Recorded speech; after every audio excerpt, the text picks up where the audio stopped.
Siamo troppo tristi. Giovanni Malagò e Bebe Vio entrano nella Basilica di Santa Giustina senza parlare, troppa tristezza nel cuore. Sono tanti gli sportivi che hanno voluto salutare Alex Zanardi. È stato grande, paesano mio, grande ricordo. Il campione di sci Alberto Tomba, bolognese come lui, il pensiero per un grande amico e per mamma Anna rimasta sola.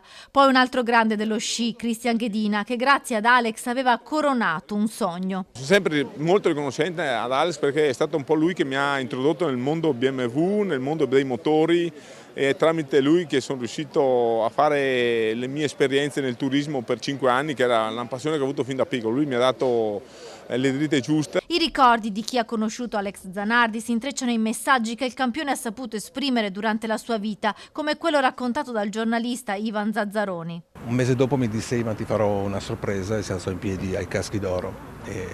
Una delle emozioni più forti della mia vita, ma lui era questo, cioè è indescrivibile. Io ti dico sinceramente, non ho mai capito da dove traesse questa forza. Forse ieri sera la telefonata della mamma è stata molto chiarificatrice, da lei, da Anna. L'abbraccio tra il figlio Niccolò e Luca Pancalli, presidente del Comitato Paralimpico Italiano, che ha definito Zanardi un evangelizzatore dello sport. Si è fatto, tra virgolette, strumento del saper comunicare, rendere visibili cose invisibili. Lui parlava di cose molto importanti, riusciva a farlo in maniera molto efficace. Il contributo di Alex Zanardi allo sport paralimpico è stato ricordato da tutti nel giorno dell'addio.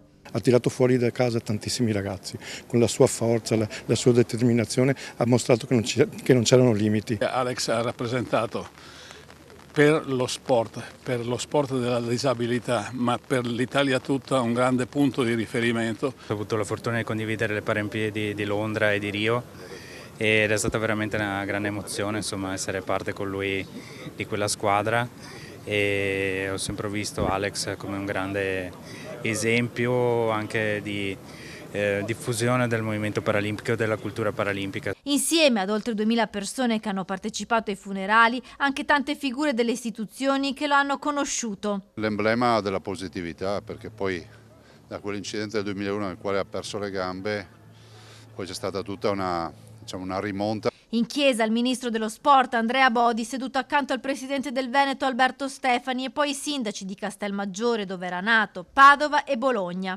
Tutta la nostra comunità deve a lui qualcosa. Superman sotto l'aspetto sia fisico che morale, avere di tante persone di questo genere. Io credo che tutta l'Emilia Romagna sia nel sorriso di Zanardi. Noi abbiamo voluto consegnare come Bologna il Nettuno d'Oro, lo abbiamo fatto perché abbiamo riconosciuto in lui il volto più bello della nostra terra. Un abbraccio della gente che fino alla fine ha voluto correre con lui.